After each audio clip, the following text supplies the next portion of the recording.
إن الحمد لله نحمده ونستعينه ونستغفره ونعوذ بالله من شرور أنفسنا ومن سيئات أعمالنا.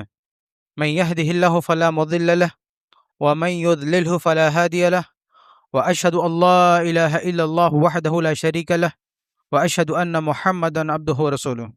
يا أيها الذين آمنوا اتقوا الله حق تقاته ولا تموتن إلا وأنتم مسلمون. يا أيها الناس اتقوا ربكم الذي خلقكم من نفس واحدة وخلق منها زوجها وبث منهما رجالا كثيرا ونساء، واتقوا الله الذي تساءلون به والأرحام إن الله كان عليكم رقيبا.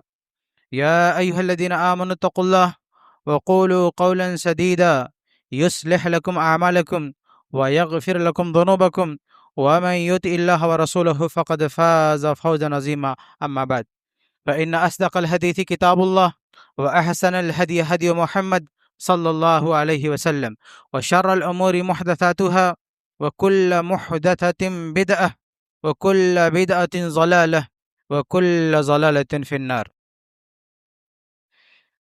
محترم حاضرین، سامعین سامعات، آج کے اس خطبے کا موضوع ہے سیرت زبیر ابن العوام رضی اللہ عنہ. ایک ایسے صحابی جو ان 10 صحابہ میں سے ہیں جن کو اللہ کے نبی صلی اللہ علیہ وسلم نے اسی دنیا میں جنت کی بشارت دے دی، جو کنفرم جنتی ہیں، زبیر رضی اللہ تعالیٰ عنہ. آج ہم دیکھیں گے ان کی زندگی کے چند گوشوں کے بارے میں کہ آخر ایسی کیا خصلتیں تھیں اور ایسے کیا اعمال تھے کہ اللہ رب العالمین نے انہیں اتنا پسند کیا کہ موت سے پہلے جنت کی سرٹیفکیٹ دے دی، مرنے سے پہلے، وفات سے پہلے کنفرم کر دیا کہ آپ جنتی ہیں. تو آئیے دیکھتے ہیں. سب سے پہلے ان کا خاندان دیکھتے ہیں. زبیر رضی اللہ تعالیٰ عنہ 4 اعتبار سے ہمارے نبی صلی اللہ علیہ وسلم کے رشتہ دار ہیں. 4 اعتبار سے. سب سے پہلے باپ کی نسل سے دیکھیں. اللہ کے نبی صلی اللہ علیہ وسلم کے چوتھے دادا ہیں قصی، چوتھے دادا، اور زبیر رضی اللہ تعالیٰ عنہ کے بھی چوتھے دادا یہی ہیں قصی. یعنی ہمارے نبی اور زبیر دونوں کے اوپر جائیں گے نسل میں تو چوتھے یعنی دادا میں چوتھے نمبر پر دونوں کا نسب ایک ہو جاتا ہے، ایک ہی آدمی سے جڑ جاتے ہیں دونوں. تو یہ پہلی رشتہ داری ہے. اس اعتبار سے زبیر رضی اللہ تعالیٰ عنہ ہمارے نبی کے بھائی ہوئی ہے. دوسرا رشتہ زبیر رضی اللہ عنہ کی ماں کی طرف سے. زبیر رضی اللہ عنہ کی ماں صفیہ رضی اللہ عنہا یہ اللہ کے رسول کی پھوپھی ہیں، ہمارے نبی صلی اللہ علیہ وسلم کے والد کی بہن ہیں، پھوپھی. تو اس اعتبار سے زبیر رضی اللہ تعالیٰ عنہ ہمارے نبی کے پھوپھی زاد بھائی ہوئے. یہ دوسرا رشتہ ہے. تیسرا رشتہ کیا ہے کہ زبیر رضی اللہ تعالیٰ عنہ کے جو والد ہیں عوام، وہ اماں خدیجہ رضی اللہ عنہا کے بھائی ہیں. اماں خدیجہ جو ہمارے نبی صلی اللہ علیہ وسلم کی پہلی بیوی ہیں، ہم سب کی ماں ہیں، ان کے بھائی کے لڑکے ہیں زبیر رضی اللہ تعالیٰ عنہ. ہمارے زبان میں اس کو کہتے ہیں یعنی سالے کے لڑکے ہیں، جس کو اردو میں کہتے ہیں برادر نسبتی، ان کے لڑکے. یہ تیسرا رشتہ ہے. چوتھا رشتہ یہ کہ زبیر رضی اللہ تعالیٰ عنہ کی بیوی اسما رضی اللہ عنہا اور اللہ کے نبی صلی اللہ علیہ وسلم کی بیوی عائشہ رضی اللہ عنہا یہ دونوں سگی بہن ہیں. دونوں سگی بہن ہیں. ہمارے یہاں اس رشتے کو ساڑھو بولتے ہیں، ساڑھو. تو یہ 4 اعتبار سے ہمارے نبی کے رشتہ دار ہیں زبیر رضی اللہ عنہ. تمام صحابہ میں اتنی کثیر جہت سے کوئی اور صحابی نبی کا رشتہ دار ہو میری معلومات میں نہیں ہے. یہ عظیم صحابی ہیں جو اللہ کے نبی صلی اللہ علیہ وسلم سے چوطرفہ رشتہ جڑتا ہے ہمارے نبی صلی اللہ علیہ وسلم سے، زبیر ابن العوام رضی اللہ تعالیٰ عنہ کا. اور ان کا جو بیک گراؤنڈ ہے، فیملی بیک گراؤنڈ ہے، بہادر لوگوں کا، پوری خاندان میدان جنگ میں جان دیتے آئی ہے. زبیر رضی اللہ عنہ کے ابا بھی میدان جنگ میں فوت ہوئے، خود زبیر رضی اللہ عنہ بھی لڑتے ہوئے فوت ہوئے، ان کا بیٹا بھی لڑتے ہوئے فوت ہوا. یعنی یہ پورا خاندان مطلب مجاہدین کا ہے، جنگجو ہے، فوجی ہے، لڑنا جانتے ہیں. اور اس اعتبار سے ہم کہہ سکتے ہیں کہ صحابہ میں جس قدر بہادری اور شجاعت اللہ تعالیٰ نے ان کو دی تھی میدان جنگ میں، وہ شاید کہیں اور آپ کو نہ ملے. یہ زبیر رضی اللہ تعالیٰ عنہ. یہ پہلی بات ہوگی ان کے خاندان کے حوالے سے. آگے بڑھتے ہیں. ان کا جو قبول اسلام ہے وہ بالکل شروعاتی مرحلے میں. ہمارے نبی صلی اللہ علیہ وسلم نے جو ہی اسلام کی تبلیغ کا آغاز کیا تو جو چند مسلمان سب سے پہلے اسلام قبول کیا ان میں زبیر رضی اللہ تعالیٰ عنہ ہیں. بلکہ ان کی ایک ایسی خوبی ہے جو آپ کو کسی صحابی میں نہیں ملے گی.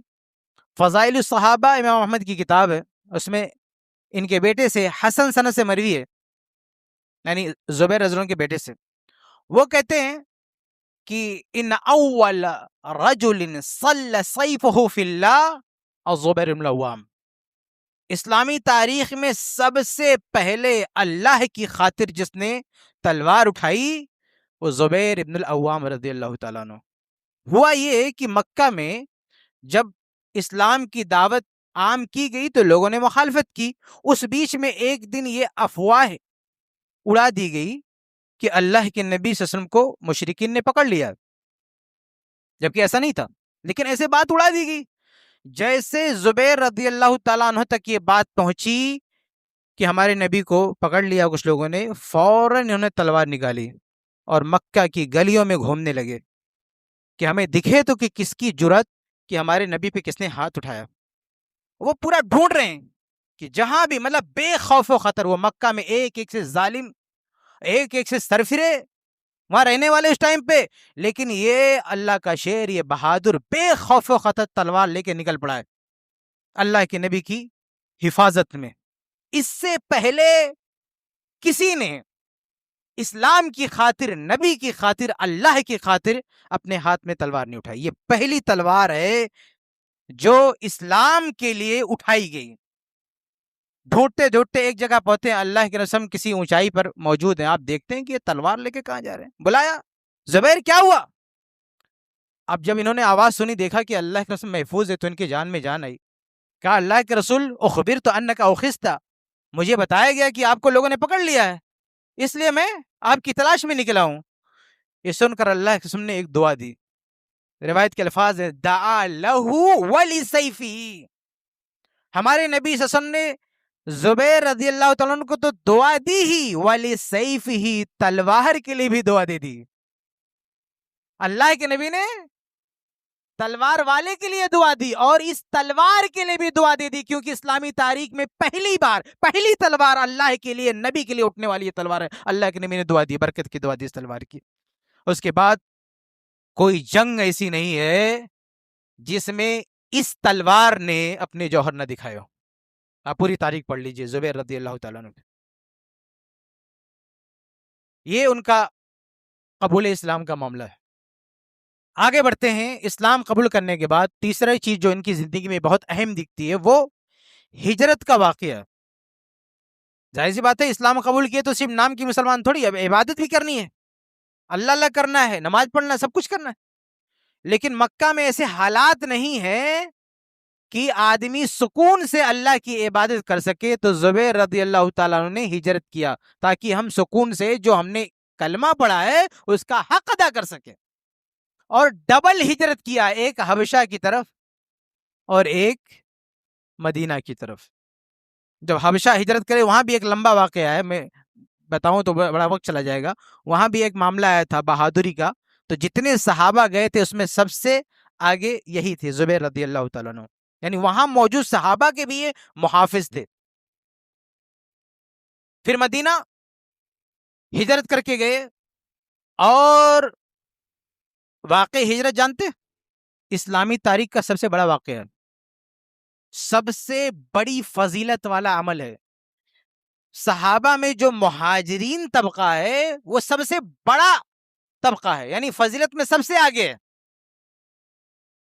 آپ دیکھیں کہ عمر رضی اللہ تعالیٰ نے جب اسلامی کیلنڈر بنایا تو مشورہ لیا کہ اس کو ٹائٹل کیا دیں، کیونکہ کیلنڈر بہت اہم چیز ہے. کیلنڈر آپ کو بتاتا ہے ایک ایک دن، ایک ایک تاریخ. تو اسلامی کیلنڈر شروع ہوا، آپ سے اگر ہزاروں سال کے بعد بھی یہ کیلنڈر بتائے گا کہ کس نے شروع کیا، جیسے عیسائیوں کا ہے. تو عیسائیوں نے اپنے کیلنڈر کا نام کیا دیا؟ میلادی، مسیحی. تو ابھی 2026 چل رہا ہے، 2026 مطلب عیسیٰ علیہ السلام کے آئے ہوئے 2026. تو ان کا کیلنڈر بولتا ہے نا عیسیٰ علیہ السلام کی تاریخ کو لے کے چل رہا ہے. تو مسلمانوں نے کہا کہ ہمارا جو کیلنڈر ہے، چونکہ ہمارا تو ٹائٹل بھی ہمارا ہوگا، تو ہماری اسلامی ہسٹری میں کون سی ایسی بڑی بات ہے کہ جس کو ہم اپنے کیلنڈر کا ٹائٹل بنا دیں؟ کسی نے کہا کہ اللہ کے رسول کی پیدائش کو، لیکن نہیں. عمر رضی اللہ عنہ نے کہا کہ نہیں، یہ اتنی بڑی بات نہیں ہے. پیدا تو بہت سارے لوگ ہوتے ہیں، لیکن ہر پیدا ہونے والا نبی تھوڑی ہوتا ہے. تو کوئی اہم چیز ہونی چاہیے. تو علی رضی اللہ تعالیٰ نے مشورہ دیا، مستدرک حاکم کی روایت ہے کہ ہماری اسلامی تاریخ میں ہجرت سے بڑی قربانی کوئی نہیں ہے، سب سے بڑا عمل ہے وہ، اس لیے ہمارے کیلنڈر کا نام ہجرت رکھا جائے. عمر رضی اللہ عنہ نے فوراً اس کا نام رکھ دیا ہجرت. یہ واقعی ہجرت سب سے بڑا عمل. اس سب سے بڑے عمل میں سب سے بڑا کردار آپ دیکھیں گے تو اسی پریوار کا ہے، زبیر رضی اللہ تعالیٰ عنہ کا. زبیر رضی اللہ کے پریوار کا مطلب زبیر رضی اللہ عنہ، ان کی بیوی، ان کے سسر ابو بکر صدیق رضی اللہ تعالیٰ عنہ، یہ پورا ایک ہی پریوار ہے. اس پریوار کا ہجرت کے واقعے میں جو تعلق ہے وہ بہت شدید ہے. ابو بکر صدیق رضی اللہ عنہ تو خود ساتھ میں گئے تھے اللہ کے رسول کے، اور پھر اللہ کے نبی صلی اللہ علیہ وسلم جو غار میں تھے اس میں کھانا پانی پہنچانے کا معاملہ یہی اسما رضی اللہ تعالی عنہا کا تھا، جو زبیر رضی اللہ عنہ کی بیوی ہیں. اور پھر آپ دیکھیں کہ جب زبیر رضی اللہ تعالیٰ عنہ بھی ہجرت کر کے مدینہ گئے تو ایک بہت بڑا واقعہ، وہ کیا؟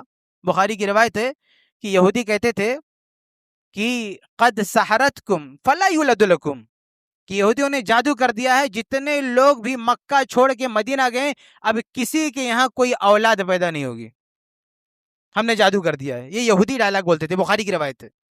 لیکن جب یہ خاندان مدینہ پہنچا، زبیر رضی اللہ تعالیٰ عنہ، ان کی بیوی اسما رضی اللہ عنہا، تو پہنچتے ہی اس گھرانے نے سب سے پہلے بچے کو جنم دیا، جن کا نام ہے عبداللہ بن زبیر رضی اللہ عنہ، وہ بھی صحابی ہیں.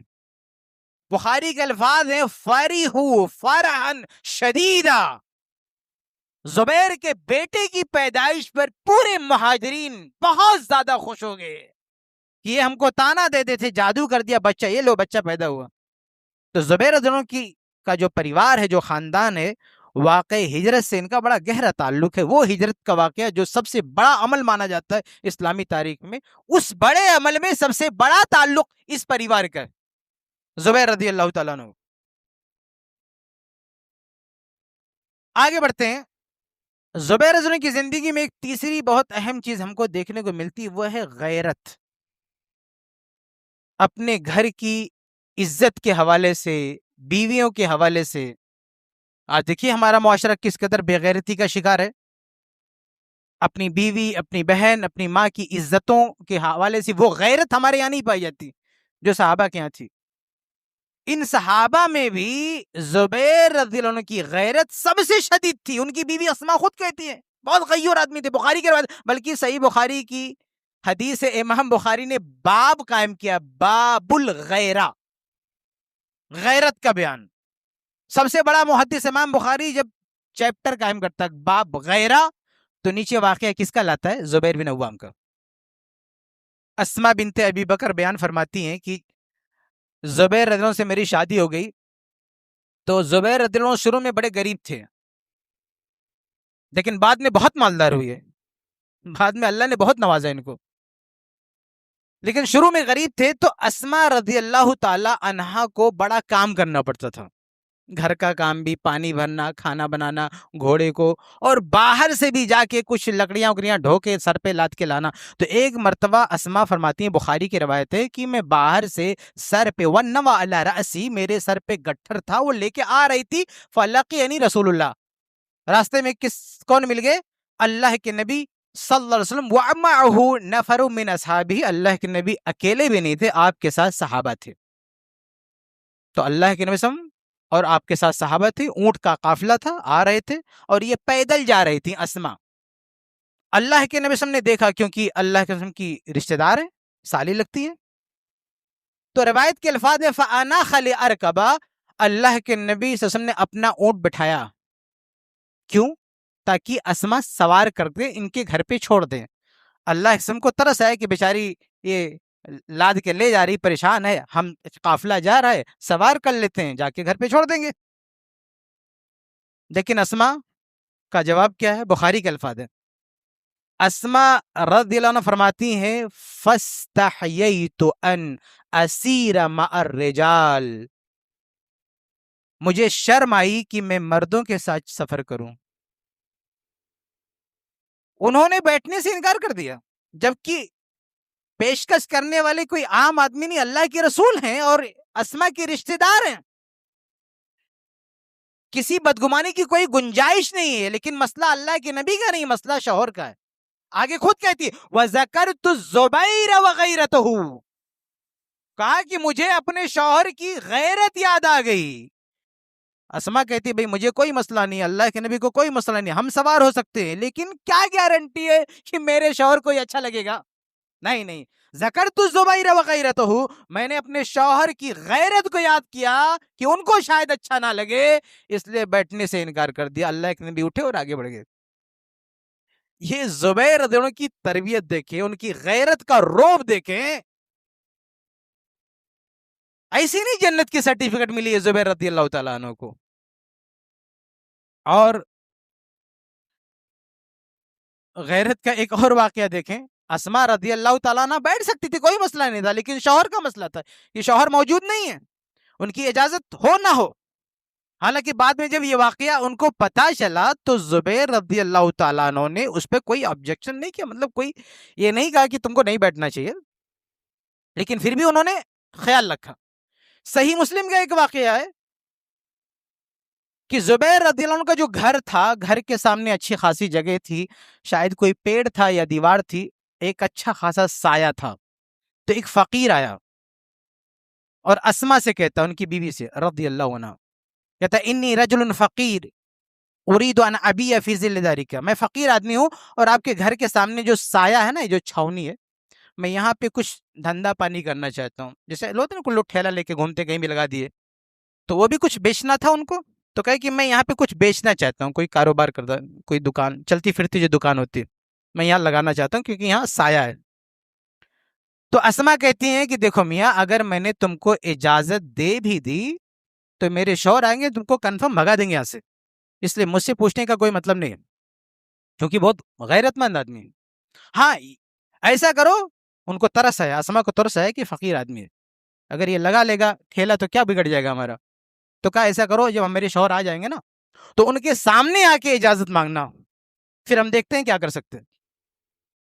شوہر آئے، وہ آدمی بھی آیا، اب اتنی ہمت تو ہے نہیں کہ زبیر رضی اللہ عنہ سے ڈائریکٹ بات کرے، زبیر بھی ہیں، سامنے بیوی بھی ہے، ان کی بیوی کو مخاطب کیا، پھر دہرایا، کیا میں فقیر آدمی ہوں، یہاں اپنی دکان لگانا چاہتا ہوں۔ تو اسما نے کیا کہا، مالک بالمدینہ الا داری، ارے میاں پورے مدینہ میں تم کو میرا ہی گھر ملا ہے اور کوئی جگہ نظر نہیں آ رہی، یہاں دکان لگاؤ، نکلو یہاں سے، ڈانٹ دیا اسما رضی اللہ عنہ نے۔ بغل میں ان کے شوہر ہیں زبیر، انہوں نے دیکھا تو کیا کہا کہ مالک تمنئی رجلا فقیرا یبیع، کہا بی بی تم کیوں اس کو ڈانٹ رہے ہو، بیچارہ فقیر ہے، مسکین ہے، ارے یہاں کوئی دھندا پانی کرنا چاہتا، کرنے لگانا دکان، تو دکان اس نے لگا لیا۔ اب اصل میں اسما رضی اللہ تعالیٰ عنہ جانتی تھی اگر میں نے اس کو بٹھا دیا تو یہ بھگا دیں گے پکا، لیکن ہم کوئی ایسی ترکیب نکالتے کہ یہی اس کو بٹھا دے، تو انہوں نے شروع میں یہ نفرت ظاہر کی تاکہ ہمارے شوہر کو کی غیرت نہ آڑے آئے، تو جب انہوں نے بھگانا چاہا تو ان کے اندر رحم آیا ان کے شوہر کو، اور انہوں نے پرمیشن دے دیا، ٹھیک ہے بھائی تم اپنی دکان لگا لو. وہ اچھا خاصا بہت دنوں تک اس کی دکان وہاں چلتی رہی. یہ صحیح مسلم کا واقعہ. اس سے اندازہ ہوتا ہے کہ زبیر رضی اللہ عنہ کے اندر غیرت کتنی تھی، یعنی اپنے گھر کی عزتوں کو لے کر کتنا سنجیدہ اور کتنا سیریس ہوا کرتے تھے وہ. آگے بڑھتے ہیں. ان کی زندگی کا جو 5واں کردار ہے جو سب سے اہم ہے، یعنی ان کی زندگی میں سب سے زیادہ ہائی لائٹ ان کا یہی کردار ہے، اور وہ ہے غزوات میں شرکت کا، جہاد کا، غزوے کا، میدان جنگ میں اپنے ہنر بہادری دکھانے کا. یہ سب سے بڑا کارنامہ ان کا، تمام کاموں میں سب پر بھاری. اور آپ دیکھیں گے حدیث میں تو سب سے بڑی فضیلت جس عمل کی ہے وہ کیا ہے؟ جہاد. خواتین صحابہ نے بھی کہا تھا نا کہ یا رسول اللہ نرل جہاد افضل الاعمال افلا نجاہد، کہ ہم دیکھ رہے ہیں کہ جہاد سب سے بڑا عمل ہے تو ہم بھی کرنا چاہتے ہیں. آپ سوچیں کہ اتنا بڑا عظیم عمل ہے کہ خواتین صحابیات چاہتی تھی کہ ہم بھی کریں تاکہ ہم کو بھی یہ ثواب ملے. یہ عمل جو سب سے زیادہ افضل عمل تھا اس میں زبیر رضی اللہ عنہ سب سے آگے. الحمدللہ یہ ان کی زندگی کا سب سے بڑا کارنامہ. کوئی جنگ ایسی نہیں ہے جس میں زبیر رضی اللہ عنہ نے شرکت نہیں کی ہو. سب سے پہلے جنگ بدر دیکھیے. جنگ بدر میں مسلمانوں کی تعداد بہت کم تھی، صرف 2 گھوڑے تھے. آپ پڑھیں تاریخ. جنگ بدر میں مسلمانوں کے پاس صرف 2 گھوڑے تھے. ان 2 میں ایک گھوڑا زبیر کا تھا. یہ غریب تھے، مالدار نہیں تھے، لیکن جنگ کے تعلق سے اتنا حوصلہ اور اتنا شوق تھی اس کا پورا انتظام کر کے رکھتے تھے.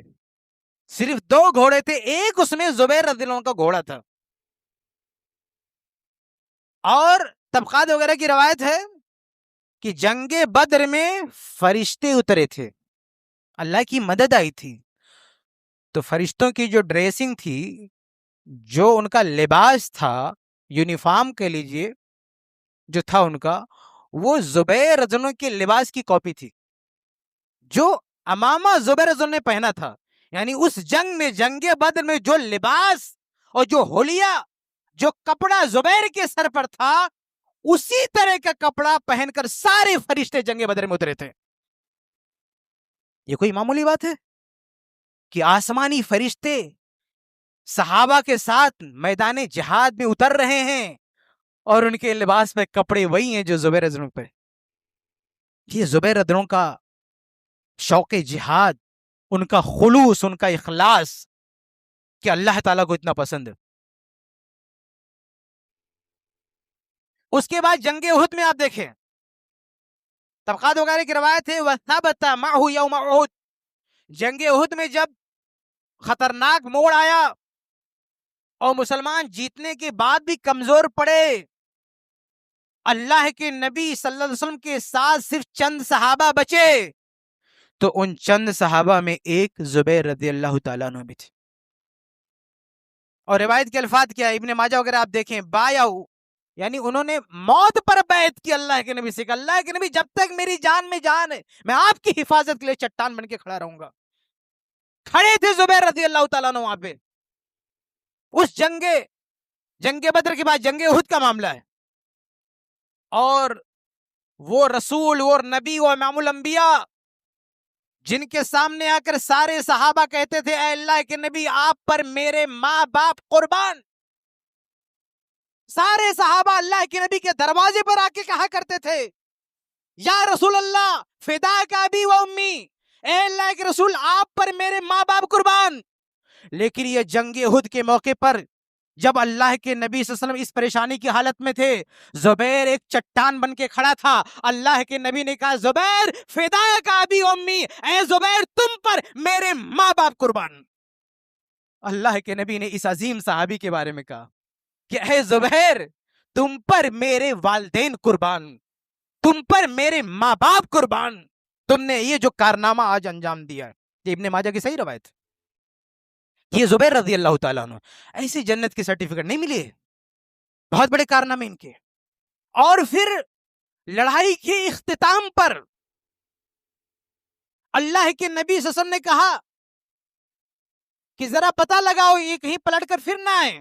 قرآن نے اس کو نقل کر دیا کہ استجابوا للہ والرسول، کہ اللہ اس کے رسول کی دعوت پر جن لوگوں نے لبیک کہا جبکہ اصابہم القرح، زخم کھانے کے باوجود، یعنی زخمی ہونے کے باوجود، پریشان ہونے کے باوجود بھی اللہ اس کے رسول کی پکار پر لبیک کہنے والے کچھ لوگ ہوتے ہیں. صحیح بخاری کی روایت ہے، اما عائشہ عبداللہ بن زبیر کو بٹھا کے پڑھا رہی ہیں قرآن کی تفسیر. جب اس آیت پر پہنچتی ہیں تو کہتی ہیں جو اللہ کہہ رہا ہے نا کہ زخم کھانے کے باوجود بھی اللہ اس کے رسول کی پکار پر لبیک کہنے والے، کہتے پتہ یہ کون ہے؟ کہا تمہارے ابا زبیر ہیں اور تمہارے نانا ابو بکر ہیں. یہ صحیح بخاری کی حدیث ہے. اما عائشہ چھوٹے سے بچے عبداللہ بن زبیر کو، زبیر کے بیٹے کو تفسیر پڑھا رہی ہیں، قرآن سکھا رہی ہیں، اور سکھاتے ہوئے اس آیت پر پہنچ کر اس آیت سے مراد اللہ جن کا حوالہ دے رہا ہے یہ تمہارے ابا ہی ہیں. یہ جنگ احد کا مسئلہ ہے، یہ تمہارے ابا کی بات اللہ کر رہا ہے، تمہارے نانا ابو بکر کی بات کر رہے ہیں. یہ بخاری کی روایت ہے. اس کے بعد آپ دیکھیں غزوہ خندق کے موقع پہ بخاری کی روایت دیکھیں آپ، وہ بڑا ہی کٹھن مرحلہ تھا، بہت بڑی فوج حملہ کرنے والی تھی، ان سے بچنا بہت بڑا چیلنج تھا. اس کے لیے ایک ہی اپائے، غزوہ خندق کھودی گئی. اس موقع پر اللہ کے نبی صلی اللہ علیہ وسلم نے فانتدب، اللہ نے پکارا، بلایا کہ کون ہمارے سامنے آئے چیلنجنگ کام کے لیے، کٹھن کام کے لیے. زبیر آگے کھڑے ہوئے، اللہ کے رسول میں حاضر ہوں. پھر کام پڑا، پھر بلایا کہ کون آئے گا؟ زبیر دوڑتے ہوئے، اللہ کے نبی میں حاضر ہوں. پھر مشکل پیش آئی، پھر پکارا اللہ کے نبی نے، پھر زبیر آگے کھڑے ہو گئے کہ اللہ کے رسول میں حاضر ہوں. صحیح بخاری کی روایت کھول کے دیکھیے، اللہ کے نبی نے کہا ان لکل نبی حواریٌ، ہر نبی کے محافظ ہوتے ہیں، باڈی گارڈ ہوتے ہیں، جانثار ہوتے ہیں، ان پر قربان ہونے والے افراد ہوتے ہیں. وَإِنَّ حَوَارِيَّ الزُّبَيْرُ، اور مجھ پر قربان ہونے والا میرا باڈی گارڈ، میرا محافظ اگر کوئی ہے تو یہ زبیر ہے. یہ کہاں کی روایت ہے؟ کوئی تاریخی روایت نہیں، صحیح بخاری کی روایت ہے. صحیح بخاری کی روایت ہے.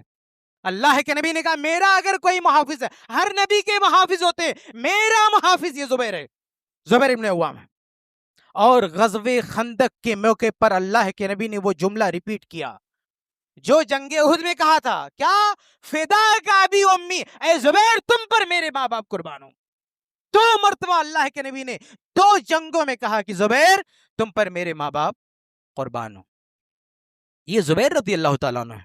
کوئی جنگ ایسی نہیں تھی جس میں زبیر رضی اللہ عنہ نے شرکت نہیں کی.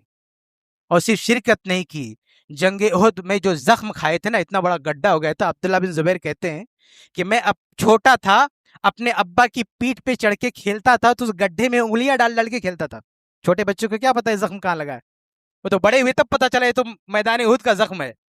آپ سوچیں کہ اتنا زخم کھایا، اللہ کے نبی کی حفاظت میں گڈھے پڑ گئے، بچہ اپنے باپ کی پیٹھ پہ چڑھ کے کھیل رہا ہے. یہ زخم ایسے نہیں لگے، کوئی معمولی زخم نہیں تھی کہ ختم ہو جائیں، اپنے نشانات چھوڑ گئے.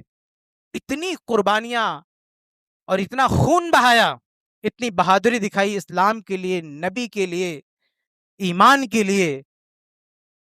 تو اللہ تعالیٰ نے سرٹیفکیٹ نہیں دے گا تو کیا کرے گا؟ اللہ تعالیٰ ایسے لوگوں کو جنت کنفرم نہیں کرے گا تو کس کے لیے کرے گا؟ اور صرف اللہ کے نبی صلی اللہ علیہ وسلم کے دور کا واقعہ نہیں ہے. آپ صلی اللہ علیہ وسلم نے جاتے جاتے جو آخری لڑائی، بلکہ لڑائی تو نہیں ہوئی تھی لیکن لشکر گیا تھا فتح مکہ، اس لشکر کو اللہ کے نبی صلی اللہ علیہ وسلم نے 3 حصوں میں تقسیم کیا تھا، 3 ٹکڑوں میں. اس میں سے ایک کی قیادت زبیر رضی اللہ عنہ کو عطا فرمائی تھی. فتح مکہ جو سب سے عظیم واقعہ ہے اسلامی تاریخ کا، بہت بڑا واقعہ ہے، ان 3 فوج کے جو 3 پارٹ کیے تھے اللہ کے نبی نے، ایک حصے کی قیادت اللہ کے نبی نے زبیر ابن عوام کو سونپی تھی. کوئی ایسی جنگ نہیں ہے جہاں زبیر رضی اللہ عنہ موجود نہ ہو. اللہ کے قسم جاتے جاتے جنت کی بشارت دے گئے کئی بار، بلکہ بشارت ہی نہیں، اللہ کے نبی صلی اللہ علیہ وسلم نے یہ شہادت بھی دی کہ زبیر شہید.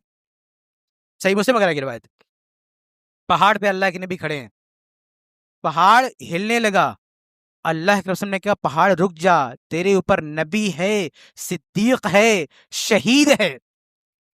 کون تھے؟ اللہ کے نبی تھے، ابو بکر صدیق تھے، اور بعد راتوں میں تو عمر بن الخطاب تھے، اور یہ زبیر بن العوام تھے۔ اللہ کے رسول نے ان کو جنتی بھی کہا، اور یہ بھی کہا کہ تمہاری موت شہادت کی موت ہوگی۔ آگے بڑھتے ہیں۔ انہوں نے اللہ کے نبی صلی اللہ علیہ وسلم کے ساتھ غزوات میں تو شرکت کی، کوئی غزوہ خالی نہیں گیا، اس کے ساتھ ساتھ علمی کارنامے بھی ان کے ہیں، حالانکہ بہت محدود روایتیں ہیں ان کی، لیکن بہت ساری احادیث کی روایت میں بھی انہوں نے حصہ لیا، لیکن بہت کم حصہ لیا۔ تو ان کے بیٹے عبداللہ بن زبیر نے پوچھا، بخاری کی روایت ہے، کہا ابا آپ تو شروع سے اللہ کے نبی کے ساتھ ہیں، یہ بعد میں جو اسلام لائے وہ اتنی زیادہ حدیثیں بیان کر رہے ہیں، اور آپ تو روز اول سے آخر تک نبی کے ساتھ ہیں، نبی کے رشتہ دار ہیں، آپ کو تو بہت زیادہ حدیثیں بیان کرنی چاہیے۔ تو عبداللہ بن زبیر رضی اللہ عنہ نے کیا فرمایا؟ کہا کہ اما انی لم افارقہ، کہ بیٹا میں کبھی اللہ کے نبی سے الگ نہیں رہا، سب جانتا ہوں میں، لم افارقہ بخاری کے الفاظ ہیں، کہا میں اللہ کے نبی سے کبھی جدا نہیں ہوا، ہر معاملے میں نبی کے ساتھ کھڑا رہا، مجھے سب کچھ پتا ہے، لیکن اللہ کے نبی کی ایک حدیث میں نے سنی ہے، من کذب علی متعمدا فلیتبوأ مقعدہ من النار، کہ جو میرے حوالے سے کوئی جھوٹ بات نقل کر دے اس کا ٹھکانہ جہنم میں۔ کہا بیٹا جب سے میں نے یہ سنا مجھے بہت ڈر لگتا ہے کہ اللہ کے نبی کی کوئی بات نقل کروں، کہیں اس میں اپنی طرف سے کچھ بڑھ نہ جائے، کچھ آگے پیچھے نہ ہو جائے، اور میں اس وعید کا شکار ہو جاؤں، اس ڈر کی وجہ سے میں بیان ہی نہیں کرتا۔ اللہ سے کتنا خوف بتائیے۔ اللہ کے نبی کی احادیث کا ایک ذخیرہ سینے میں محفوظ ہے، لیکن یہ احتیاط کہ ہمارے نبی کی طرف سے نبی کا نام لے کر کوئی غلط بات میرے منہ سے نہ نکل جائے، اس سے بہتر ہے زبان بندی رکھو۔ آج ہمارا حال کیا ہے؟ کسی نے بھی کوئی واٹس ایپ پہ اڑا دیا، حدیث بھیج دیا، اب فارورڈ کرے، سب کو سنا رہے ہیں، ذرا سا بھی خوف نہیں ہے۔ ہم نے اللہ کے نبی سے ڈائریکٹ سنا نہیں سنا، پتہ نہیں کون حدیث ڈال دیا، حوالہ دے دیا، دوڑا رہے ہیں اس کو۔ اور یہ زبیر بن العوام جن کے ہاتھ میں جنت کی سرٹیفکیٹ ہے، اتنا بڑا مقام مرتبہ ہے، اور اللہ کے نبی کے ساتھ ہمیشہ رہنے والے، لیکن اس خوف سے حدیث نہیں بیان کر رہے ہیں کہ کہیں ہماری طرف سے کچھ اضافہ نہ ہو جائے۔ ہم کو سیکھنا چاہیے، ان صحابہ کرام سے سیکھنا چاہیے کہ اپنی زبان کو لگام دیں، جب تک کنفرم نہ ہو جائے کہ اللہ کے رسول کی حدیث ہے تب تک اسے آگے فارورڈ نہیں کرنا چاہیے۔ تو یہ علمی اعتبار سے بھی ایک چیز ہم نے ان کی دیکھی۔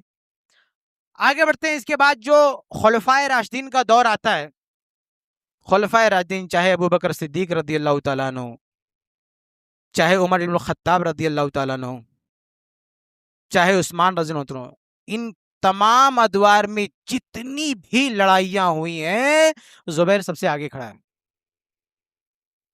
عہد صدیقی میں جو ارتداد کا فتنہ اٹھا، اس فتنے میں جو بھی لڑائیاں ہوئی زبیر سب سے آگے ہے۔ یہ خود ان کے بیٹے عبداللہ بن زبیر کا بیان ہے، بخاری کی روایت ہے۔ عمر ابن الخطاب رضی اللہ عنہ کے دور میں ایک بہت بڑی لڑائی، جنگ یرموک، بہت بڑی لڑائی ہے۔ اس لڑائی میں زبیر بن عوام اپنے پورے پریوار کے ساتھ شریک ہوئے، اور اس لڑائی میں بھی بہت گہرے زخم آئے ان کو، یہ اور ان کی بیوی بال بچوں کے ساتھ گئے اس لڑائی میں شہید، مطلب یہ شوق ان کا، بتائیے پورا پریوار کی جان ہتھیلی پہ لے کے، یہ شوق ہے جنگ کا، اللہ کی راہ میں لڑنے کا، یہ زبیر رضی اللہ تعالیٰ عنہ۔ اور عثمان رضی اللہ عنہ کا دور آیا، بلکہ عمر ابن الخطاب رضی اللہ عنہ جب شہید ہو گئے تو ایک اور چیز دیکھیں ان کی زندگی میں بہت ہی اہم ہے، وہ شہادت کے بعد وفات سے پہلے عمر ابن الخطاب رضی اللہ عنہ نے 6 لوگوں کی کمیٹی بنائی، کہا یہ لوگ، ان میں سے کوئی ایک خلیفہ بنے گا، یعنی 6 میں سے کوئی بھی بن سکتا ہے، لیکن کون بنے گا یہ آپ لوگ طے کر لو۔ یہ 6 کون تھے؟ وہ جو 10 صحابہ جنتی تھے، ان 10 میں سے جو بچ گئے تھے، کچھ تو فوت ہو گئے، ابو بکر صدیق بھی تھے، انتقال کر گئے، ابو عبیدہ رضی اللہ عنہ انتقال کر گئے، اور عمر رضی اللہ عنہ شہید ہو رہے ہیں، 3 چلے گئے، باقی بچے 7۔ اس میں ایک رشتہ دار ہے عمر رضی اللہ عنہ کا، ان کو کنارے کر دیا، باقی بچے 6.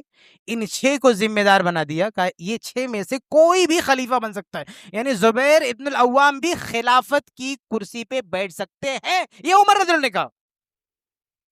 لیکن ان کی شہادت کے بعد، ان کی تدفین کے بعد، ان 6 میں عبد الرحمن بن عوف رضی اللہ عنہ جو سب سے مالدار صحابی تھے، بہت سینئر تھے، بہت سوجھ بوجھ والے تھے، انہوں نے کہا کہ خلافت کا مسئلہ میں حل کر دیتا ہوں. کہ ان 6 میں کون بنے گا، وہ چند منٹوں میں حل کر دیا. کہا ان 6 میں سے سب سے پہلے 3 لوگ دستبردار ہو جائیں. بھائی 6 تو نہیں بن سکتا نا، کوئی ایک ہی بنے گا. تو 3 کون ہے جو پیچھے ہٹتے ہیں کہ ہمیں نہیں بننا، اور اپنی جگہ پہ کسی کا نام تجویز کر دیں. تو جب عبد الرحمن بن عوف نے یہ کہا کہ ان میں سے کون پیچھے ہٹتا ہے، تو سب سے پہلی آواز زبیر ابن عوام کی آئی کہ مجھے خلافت نہیں چاہیے، مجھے کوئی عہدہ نہیں چاہیے. آپ سوچیں، اتنا بہادر، ہر جنگ جتانے والا یہ صحابی، اور عمر رضی اللہ عنہ کہہ کر گئے کہ ان 6 میں سے کوئی ایک بن جائے. یہ بن سکتے تھے، لیکن سب سے پہلے کہا مجھے نہیں بننا، میں اپنے آپ کو اس سے باہر نکالتا ہوں، اور میں نام پیش کرتا ہوں علی رضی اللہ تعالیٰ عنہ کا. یعنی علی رضی اللہ جو رائے دیں، خلافت کا نام نہیں پیش کر رہے تھے کہ ان کو خلیفہ بنا دو، بلکہ یہ کہہ رہے تھے کہ یہ ان کی جو رائے وہی رائے میری کی. رشتہ دار تھے، علی زبیر دونوں رشتہ دار تھے. اللہ کے نبی کے جب رشتہ دار ہیں تو علی کے بھی رشتہ دار ہیں. تو زبیر رضی اللہ تعالیٰ عنہ نے علی رضی اللہ کا نام پیش کر کے پیچھے ہٹ گئے کہ ہماری جو بھی رائے، جو علی کی رائے وہی میری رائے. اس جملے کو یاد رکھیے، صحیح بخاری کا جملہ یہ. بعض جو نالائق لوگ زبیر رضی اللہ اور علی کے بعد کے اختلافات کو لے کر ایسی سین کریٹ کرتے ہیں، ایسا لگتا ہے کہ کوئی دشمنی تھی علی سے. ایسا کچھ نہیں. یہ اللہ کا بندہ خلافت کو چھوڑ رہا ہے اور اپنی ساری رائے ان کے حوالے کر رہا ہے کہ جو علی کہتے ہیں وہی زبیر کی بات ہے. بہرحال بعد میں عبد الرحمن بن عوف، پھر وہ عبد الرحمن بن عوف بھی پیچھے ہٹ گئے، اور سعد بن ابی وقاص بھی پیچھے ہٹ گئے. پھر وہ علی عثمان بچے، تو عبد الرحمن بن عوف رضی اللہ نے عثمان بن عفان کو خلیفہ بنا دیا. علی رضی اللہ کی سہمتی سے بنایا. ان سے پوچھا پہلے کہ میں عثمان کو بنا دوں، تم کو کوئی آبجیکشن ہے، کوئی اعتراض کا؟ کوئی اعتراض نہیں. کہا اطاعت کرو گے؟ کہاں اطاعت کریں گے. پھر بنا دیا ان کو. آگے بڑھتے ہیں. اس کے بعد ہوتا یہ ہے کہ عثمان بن عفان کی شہادت ہو جاتی ہے. اب عثمان بن عفان کون ہے؟ ان کے دوست ہیں زبیر بن عوام کے، ان کے ساتھی ہیں شروع کے، ساتھ اٹھنے بیٹھنے والے دوست. اب یہ زبیر، یہ اللہ کا شیر جس نے زندگی بھر کفار مشرکین کو دھول چٹائی میدان جنگ میں، آج اس کے دوست، اس کے ساتھی کے گھر میں گھس کے شہید کر دیا گیا. یہ برداشت کرے گا؟ نہیں. یہ منافقین، یہ بلوائی، یہ آتنکی جو عثمان بن عفان کے گھر میں گھسے اور جان لے لی. زبیر، یہ اسلام کا شیر کھڑا ہوتا ہے، میں ایک کو نہیں چھوڑوں گا جس نے عثمان کو مارا، نہیں چھوڑ سکتا کسی کو. میدان جنگ میں اتر گئے. اسلامی تاریخ میں اس کو جنگ جمل کہا جاتا ہے. اما عائشہ رضی اللہ عنہ جنتی ہیں، زبیر بن عوام جنتی ہیں، طلحہ جنتی ہیں. یہ اہل جنت ہے جو کھڑے ہوئے کہ عثمان کی خون کا بدلہ چاہیے. یہ عام لوگ نہیں ہیں، یہ کوئی فسادی لوگ نہیں ہیں. یہ وہ لوگ ہیں جن کو اللہ کے نبی نے کنفرم جنتی کہا. اس میں سب سے عظیم شخصیت، سب سے بہادر شخصیت زبیر ابن عوام کی. اب ادھر علی رضی اللہ کے ساتھ منافقین اور وہ بدماش جنہوں نے عثمان بن عفان کو شہید کیا، ان کے ساتھ کھڑے ہو کے کہہ رہے ہیں کہ نہیں، چلو ان لوگوں کو پہلے بیعت پر آمدہ کرو. لمبی لڑائی، میں اس کی طرف نہیں جاؤں گا، لمبی بحث ہے وہ. لیکن عبداللہ بن عباس جو اہل بیت میں سے مفسر قرآن ہیں، انہوں نے دونوں کو سمجھانا چاہا، علی کو بھی اور زبیر کو بھی. علی کے پاس گئے اور کیا کہا؟ بالکل صحیح روایت ہے. کہا کہ علی، یہ عثمان بن عفان کا خون ہوا ہے، اور یہ لوگ اس کے بدلے میں، مظلوم کے بدلے میں کھڑے ہوئے ہیں. ان کو شکست نہیں دی جا سکتی ہے، ان کا کچھ نہیں بگڑنے والا ہے، کچھ نہیں کر سکتے ہم ان کے خلاف، اس لیے یہ لڑائی نہیں ہونی چاہیے. بہرحال وہ وہاں بات ان کی نہیں مانی گئی، وہ نہیں سمجھ میں آیا ان کے. پھر یہ ادھر آئے سمجھانے کے لیے اہل جمل کے پاس عبداللہ بن عباس، اور زبیر بن عوام کو پکڑا.